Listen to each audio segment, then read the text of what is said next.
Oh hi, David Vizard here. And you guys are watching PowerTec 10. Just as a reminder, for those who are new to this channel, this is the channel where we don't tolerate BS. The information has to be usable. We sort the good out from the bad, and we give you the straight griff on everything. If we test something and it's not good, you'll hear about it. Our policy generally is, if it's good, promote the heck out of it. If it's mediocre, then for the most part ignore it. If it's a rip-off, boy, it'll get some publicity. You'll know what not to buy. Anyway, on with today's video. And what is today? It is 27th of December 2023. So we're coming in for a new year. So let me wish you all a very good new year. Now, the subject we're going to deal with here is a continuation of Andy's video on his channel. That's Unity Motorsports Garage. Now, what Andy did there is he ran through the practical basics of vacuum and I call it centrifugal advance. When we go to electronic ignition, there is no centrifugal involved. It's all RPM. So I should call it RPM related advance. Anyway, he put out the ground rules. Now what I'm going to do here is show you some of the extremes that can be achieved by giving an engine what it wants, and more to the point, how to get there without necessarily having a dyno. And this will involve ignition timing based on RPM and vacuum, which as a bundle is also dependent on fuel mixture at idle. So let's have at it and get on with the show.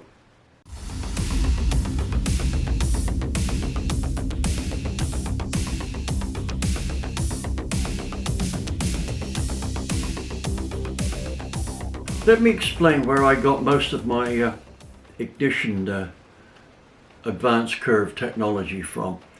Way back, just about when programmable electronic ignition started to become the thing, or just before that, the Axel Corporation approached me about testing their prototype unit. Now this wasn't something in a fancy box. It was in a big box like this, and if you opened it, it was all breadboards in there with everything soldered up by hand. But the function of it in its final form would have been in a box about this big. Well, it was about this big. On this, I had the ability to change the RPM related timing by increments of 100 RPM. So I could optimize it every 100 RPM for a curve and program that in. Also, I had the ability to do very small increments of vacuum as well. And we had a vacuum deal here where I could go to vacuum levels as low as 25 inches. That's only 4 inches above a vacuum, or 4.5. So it had a very wide range, much wider than you'd actually use on it. And I just got to play around until I got everything right. And it became almost second nature to know what was going on within a few degrees. Now, I don't know if I mentioned this earlier, or I did mention it somewhere. One of the initial engines I tried it on was a big block with a cam in, which had about a 280 degree at 50 camshafts in it. So it wasn't exactly a street machine. Now, normally you get one of these engines idling 1000 RPM. Well, we got this one idling at 200. It did have a lope to it, but it was a very consistent and smooth lope. There's no irregularity about it at all. A beautiful idle. Now, part of the reason it idled at 200 is that it was on a dyno, an aircraft dyno, which had a very large absorber. So that acted as a very large flywheel. We needed this because the engine made a lot of low-speed torque. But the bottom line is this engine dyno, this aircraft dyno, was used to handling up to 3,000 plus horsepower, and it could handle about 4,000 foot-pounds of torque down as low as 1,500 RPM. So it was ideal for testing our big block on. But the absorber was big. So under normal conditions, you would expect this to not idle less than about, I'd say about 600 RPM. You could have got it down to with a typical converter that would be used behind an engine like this. Anyway, more to the point here.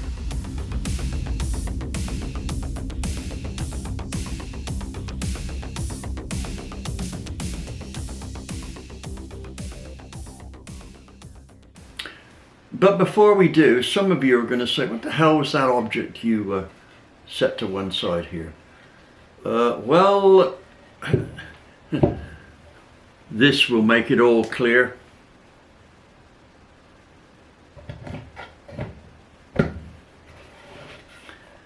It's the flow bench fixture I've built to test air filters for EcoBoost Mustangs. If you refer back to a few issues ago on airflow for EcoBoost Mustangs, I did say that I didn't think that the cold air systems you got out there were as good as they could be, both in terms of flow capability and in terms of temperature. So this is the start of that program for me to see if I can come up with something that's better than you can buy, that you could make at home. But anyway, on with the show on vacuum. So here we go.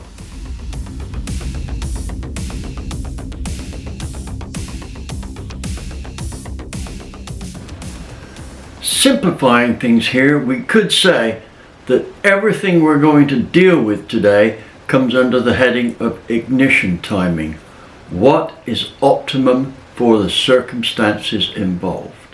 And to better deal with all that, we can split everything up into subcategories. Now let's see if I can remember them.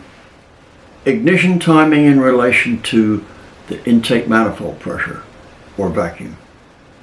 Timing with respect to RPM.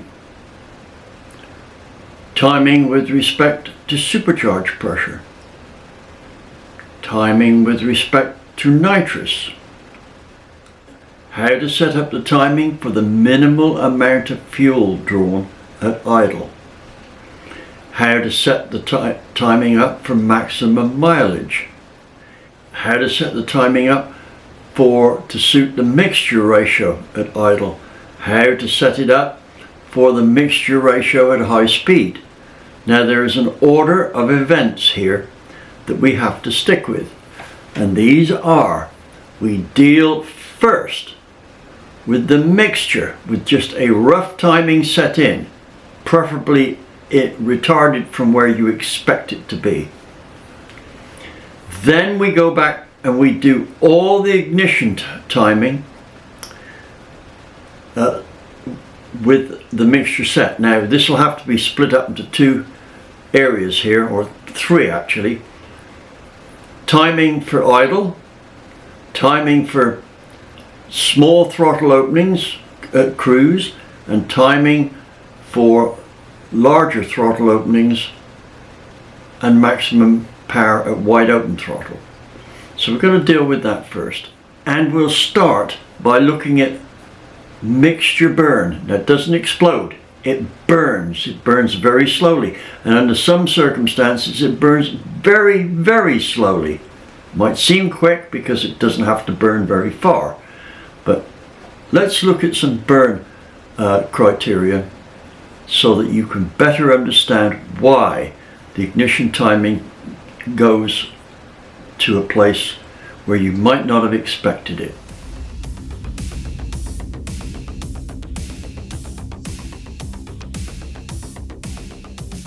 Now, before I go any further, I'd like to bring your attention to this book here. There is a little story I want to tell you about it, but firstly let me say that all the information plus some extra bonus stuff about what I'm talking about in this video is contained in this book. This book has lots of Holley related stuff that is not in any other Holley publication. Now here's my little sad story about this. I originally wrote this book as a 210-page book, although my contract was for one of, 144. Now, something had to go. There's a difference there of 66 pages. It's about that much. 66 pages of information which I felt was very useful to any serious Holley user. 210 pages, you don't write that in 5 minutes, although I'm much faster than most authors at doing this because the research is up here. I've used Holleys for a long time, and my greatest asset in learning about Holleys was Dave Braswell. Thanks, Dave. I thanked you in this book, but I don't know if you ever read one. But thank you very much, Dave. Now, here's the deal. Some guy on the internet, when he did a write-up in the comments section of Amazon, where the book was being sold, and in this comment he said it doesn't have anything on emulsion tubes in it, and this went around like wildfire. And it turned out that it had such an impact on the initial book sales, which we expected to be really strong.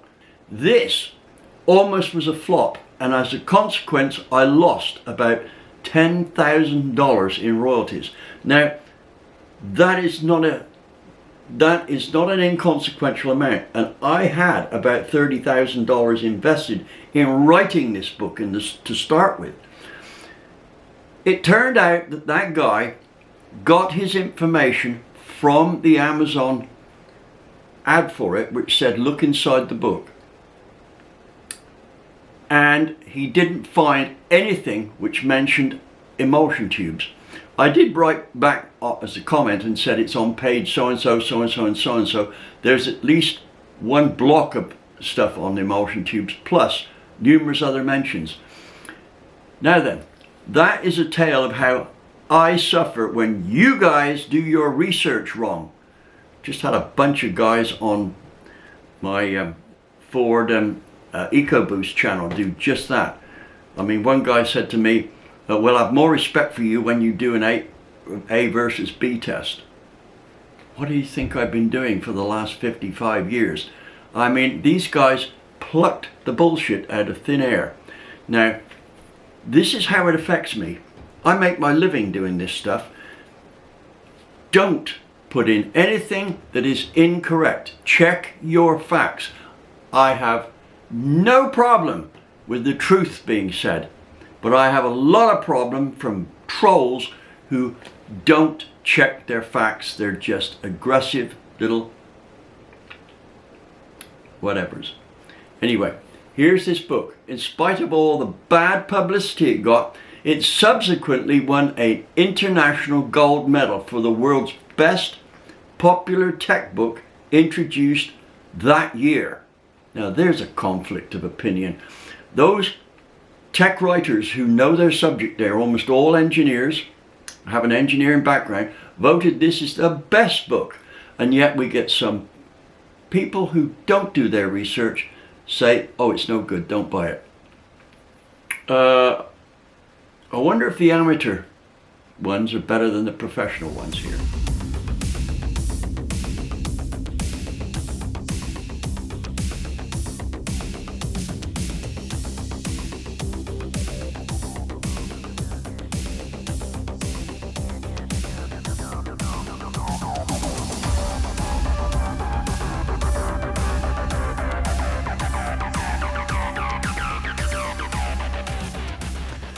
Well, here is our starting point.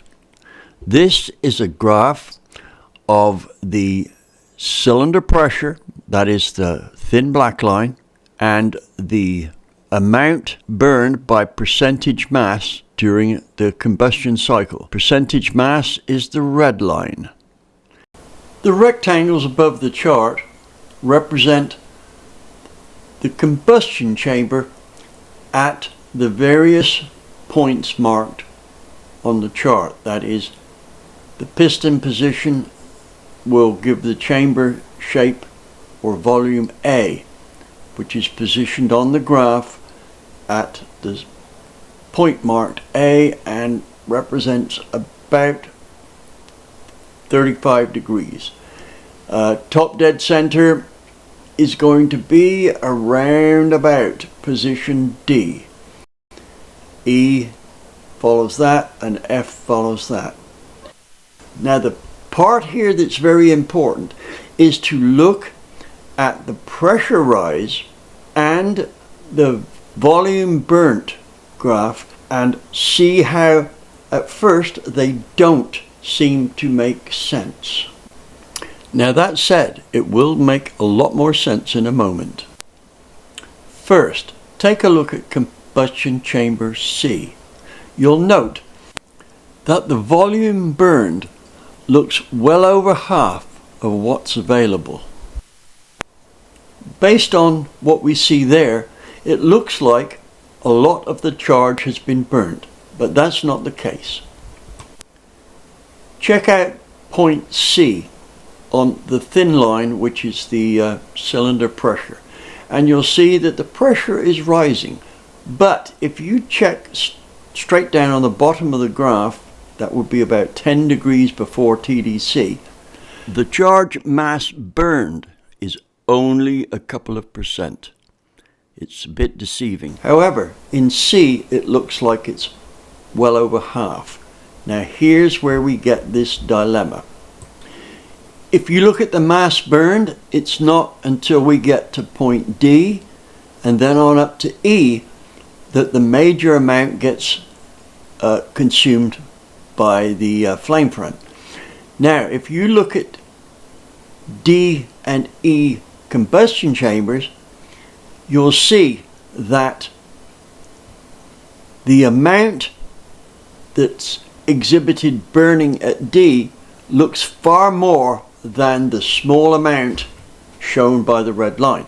The red line showing about 10% burned, whereas the picture of what's going on in the cylinder looks like it's about 95% burned. The rising pressure of the burned part of the charge has pushed the unburned part of the charge into a smaller space.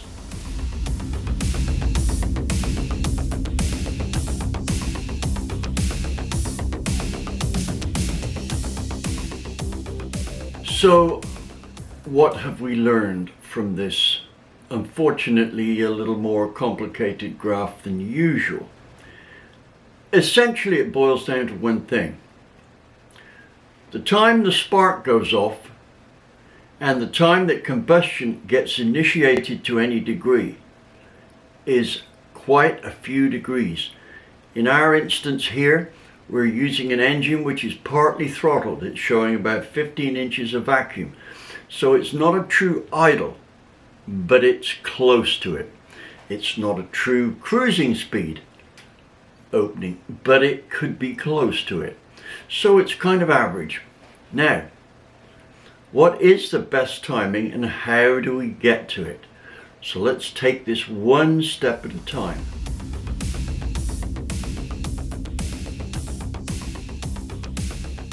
That on average it's equivalent to as low as 10 miles an hour.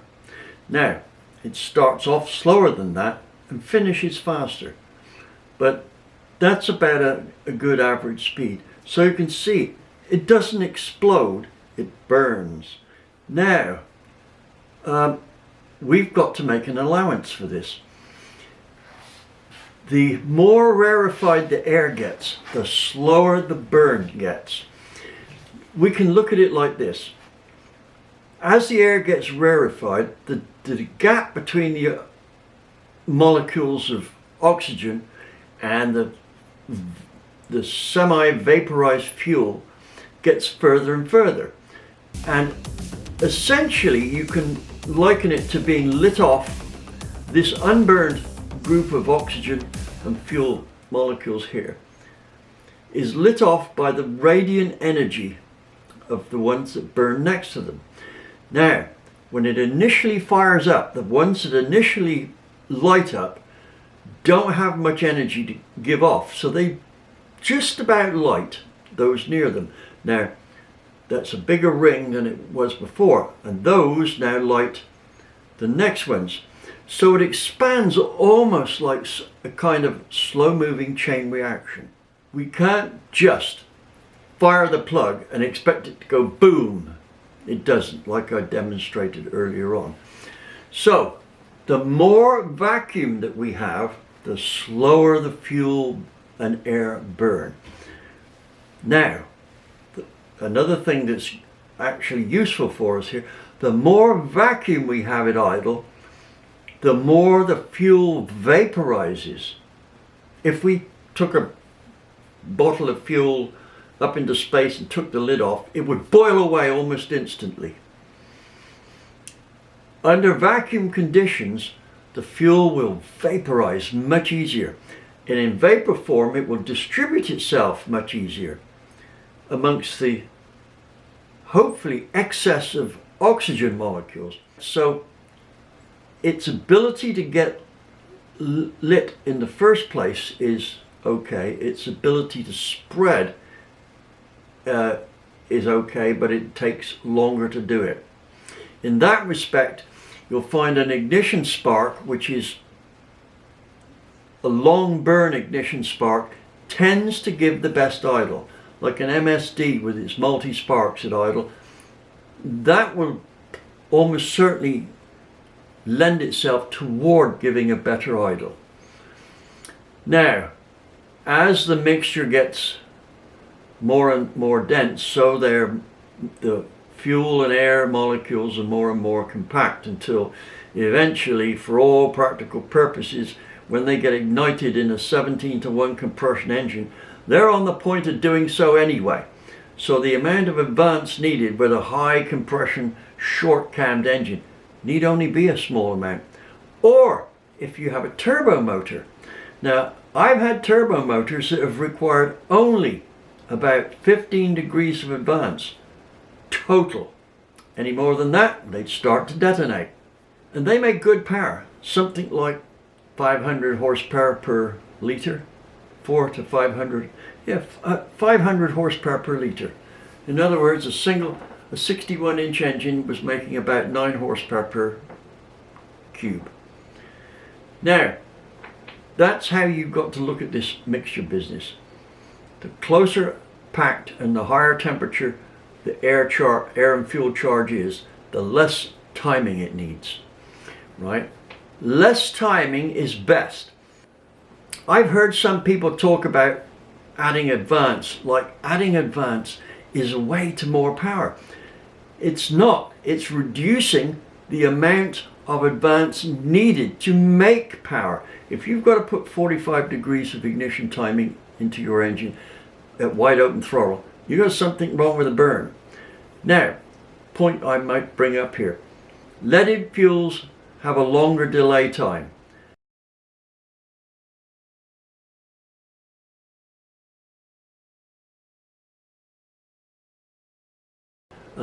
If you go from unleaded fuel to leaded fuel, you will need to put in more timing at wide open throttle anyway. But that's a side issue here. We're talking about ignition timing and idle mixture.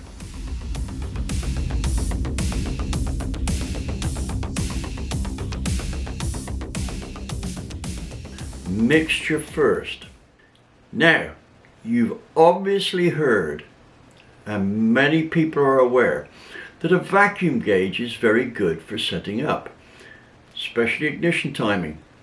Keep on tweaking it back until you get the most vacuum. Well, that may be right for ignition timing, but it is not the way to do it for idle mixture. Let me explain. Now at this point I'm going to assume that you have a carburetor. So I'm going to describe the moves with the carb. However, those of you who have fuel injection will be able to simply program in what would be the situation for the carburetor. Now, mixture comes first. Let's assume you've got a vacuum gauge. If you haven't, you need one for this.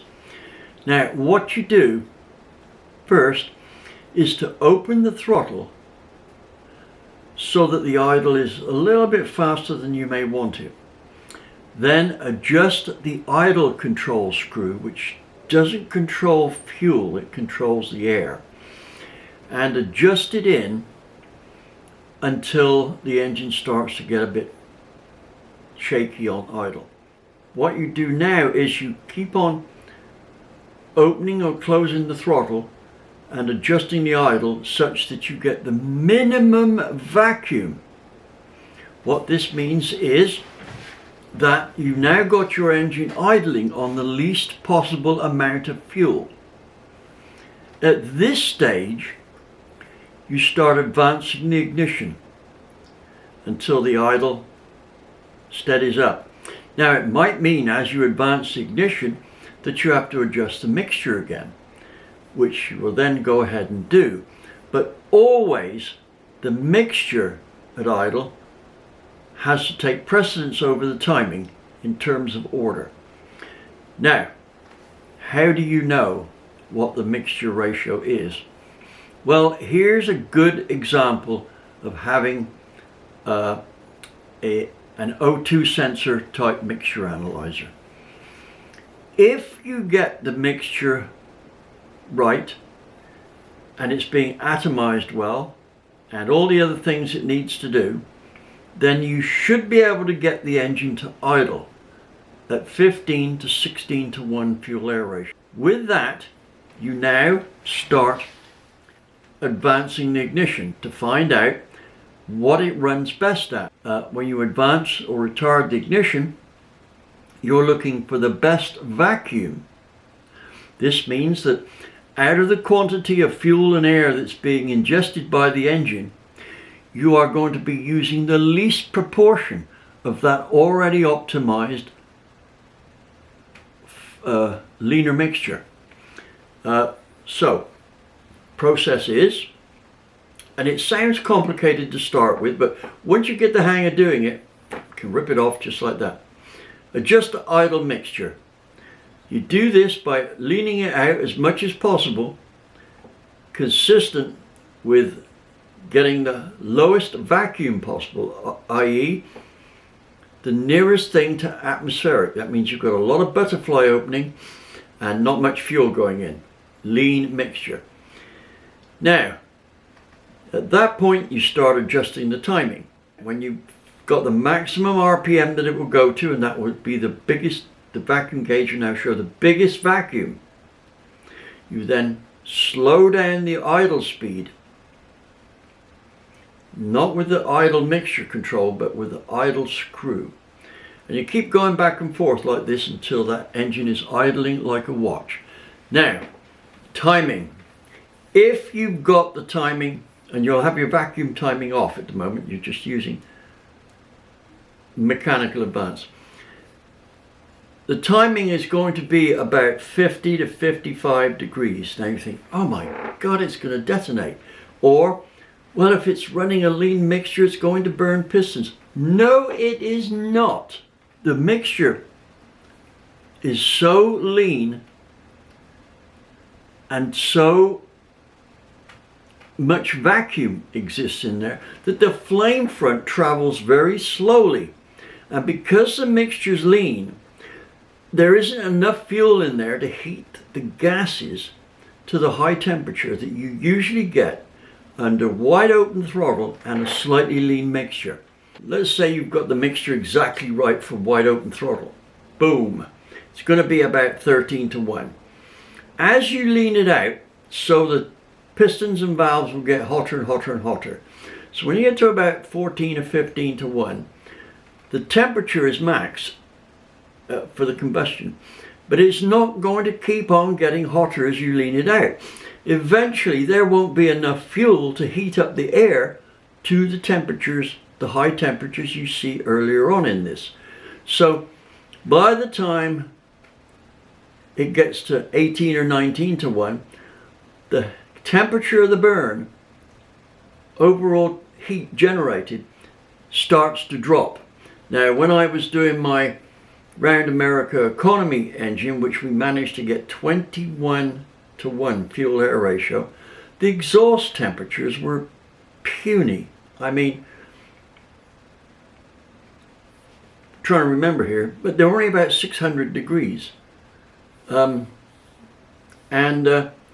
have left it running forever. It's never going to burn a piston, right? Just did not get hot enough. Now, at this point, you should have a good idea of what the vacuum is at idle. At this point, you connect up your vacuum can and program and set the timing so that with the vacuum on, you get to that same timing. Now, you will probably need a vacuum can with a lot of vacuum advance on. You may not be able to get there, but go as far as you can. Then see what the advance is when the vacuum goes, i.e. just pull the vacuum line off and see where the vacuum goes. If at idle, i.e. about 800 RPM, your mechanical advance or static advance, before any mechanical advances come in, should be somewhere between about 15 before TDC to about 5 before TDC. 10 or 12 being a good figure. Put the vacuum back on. Now, what you have now is you've got a vacuum system which is optimized for idle. Now, open the throttle slowly until the vacuum drops maybe 6 or 7 inches and the RPMs come up to about 200. And see what the timing is. It should be, for your typical street cammed V8 engine, it should be somewhere around about 25-30 degrees, that is with the vacuum on. Mechanical advance may only be about 15 degrees at that point, but the overall advance should be about that.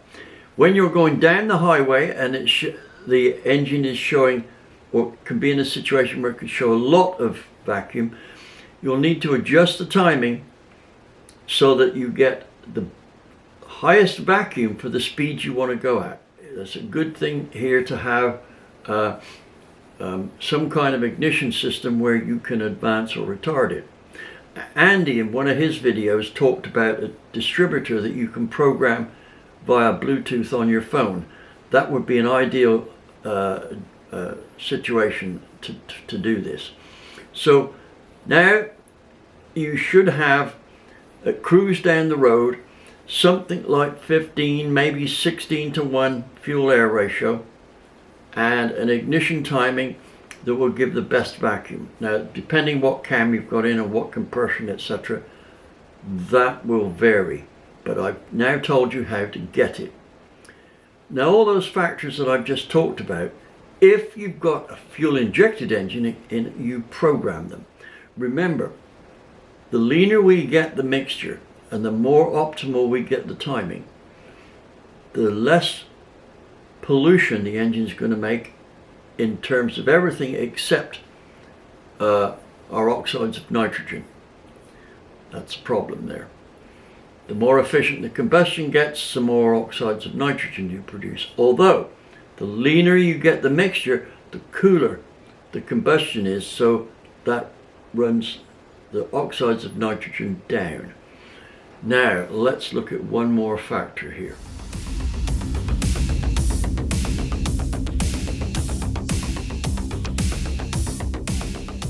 To give you an idea of just how fast the burn is, we could say that on average it's equivalent to as low as 10 miles an hour. Now, it starts off slower than that and finishes faster. From the mass burn curve, that's the red one, you can see that not much happens for quite a few degrees. There's several phases of ignition here. The first bit, which lasts probably about 10 or so degrees, is that when the spark goes off, for typical spark this is, when the spark fires across the gap, it lights up the fuel, but all it does for a short time is just fizzle around the plug. Just a little, doesn't seem to be getting bigger. And then suddenly it takes on another life and it starts to expand more. Now, we have to allow for that. So the mixture doesn't go spark bang. It doesn't go like that. It goes spark bzzz. Sound effects are pretty good there, aren't they?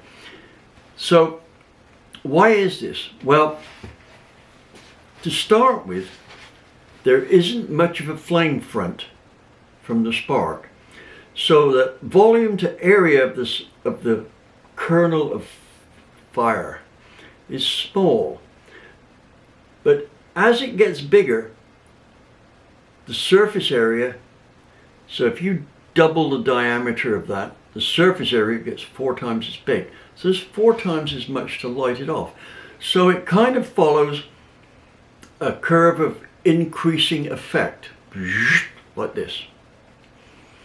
Now, in the first few instances of that spark going, the pressure rise caused by the mixture burning is 2/3 to 3/5 of nothing, of any consequence, that is. So what we have to do is we have to light it up early.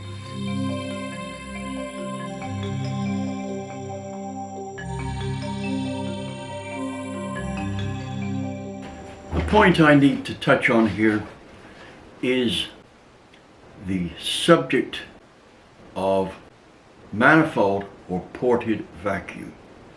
Now, without any doubt, manifold vacuum is what you need if you're doing your best idle for the amount of fuel used, right? Ported idle was, in quotes, invented to deal with emissions.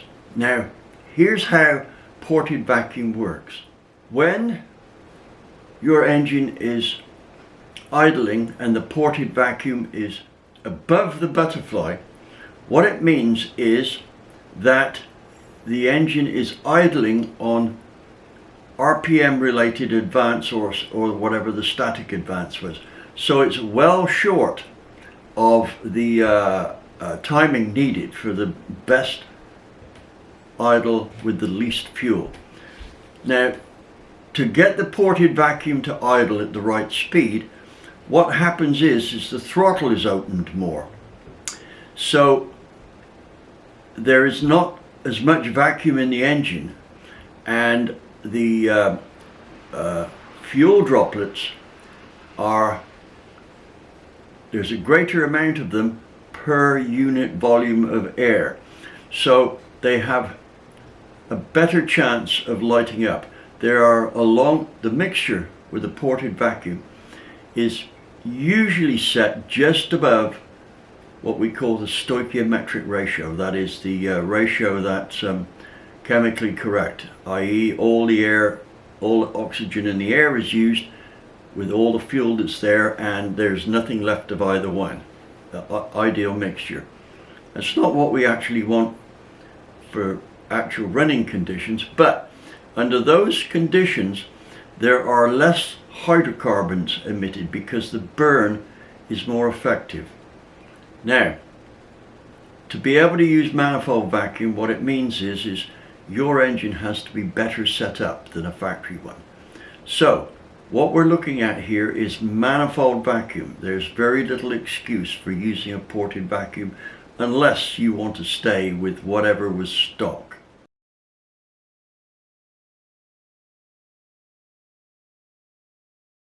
Well, we're not at the end of the line on our mixture setting up here.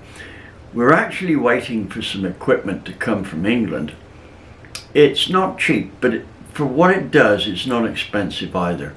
And what it will allow us to do is very accurately set our mixture up, and that in itself will allow us to do the other stuff like timing and balancing the flow on each barrel of the carburetor, etc. So look out for that down the road. Might be as late as this summer of 2024. Anyway, if you like the information that you saw in this somewhat long drawn out video, please subscribe. We're trying to hit 50,000 by the end of this month on our subscribers, and we have a target to reach 100,000 in 12 months. It's going to be hard work, but it's going to be dependent on you viewers here. We may not be the most entertaining at times, but we do have a lot of facts that will allow you to make your machine just that much better. Thank you for watching.